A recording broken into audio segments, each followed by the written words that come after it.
Totigana na yomanju muri kurase town ya Mombasa togosko bosio kerabone bisa bya biri bikorokana byo gutatoka uko muri mbase kinsemo abone byara koragwa ase oboteneneri bwa obosomangana yobotene bw'Uburundi asense ya Kenya litugirira yomanju muri nkomedi gwanganike kyombe kemo kyabatene bichikanisa kyabirike gwese ko muri yoka nabone korage byara kubwatikana no gutatoka uko muri mbase kinsemo ekerabone sense ya Kenya gandite ko yari go kikabusi asobo cyo mwaka 2027 bagokwanekere cyobono ndi kubabire bakuburia abateneneri b'abanyanyimbo asikinsemo kwanekinga bono basaye mpali gutumeka unenchereye moyo guturubania imejekaje bana siasa ikiribono kirabe kigoturubania umorembe ikirabona tokoska bosi wikasobo cyo libonene bu mwaka ugocha bakona chisemecho ikibona babire bakuburia erichiko asense ya Kenya kubwatigwa batali kubwatia classico se batali kubwatia ikirengo kyomonto asigesako. Angalia kuhusu upande wa hizi goons ziko everywhere. Tunashindwa 2027 kutakuwa namna gani?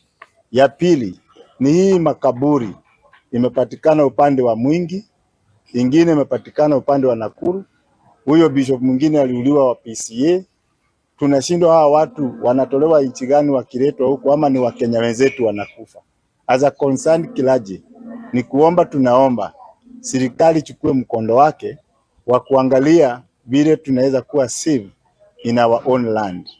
Jambo la tatu, tumekuja kuomba kwa sababu ya taifa letu ya Kenya, kwa sababu ya uchaguzi mkuu ujao umekaribia sana, na yale malumbano inaendelea katikati ya mirengo miwili, Kenya Kwanza na opposition, inafanya kanisa likuwe na hofu sana, kwa sababu hiyo maneno inaweza kumalizia tuwe na kipindi kikubwa na kibaya sana kuliko kile kilikuwa 2027. We, the clergy and faith leaders under the Sauti Mashinani Clean Foundation, address a nation with a deep concern regarding emerging issues that continue to threaten the foundations of justice, peace, humanity, dignity, and constitutional freedoms in our beloved nation. We hereby condemn hate speech against Christianity and other faiths.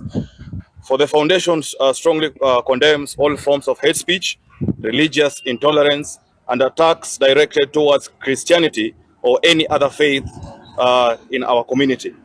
Freedom of worship is a constitutional right and a concern of democratic society. Tunaomba wanasiasa mahali popote walipo, mtu akiongea aongee kama mzee ama kama kiongozi wa nchi ambao anawajibika.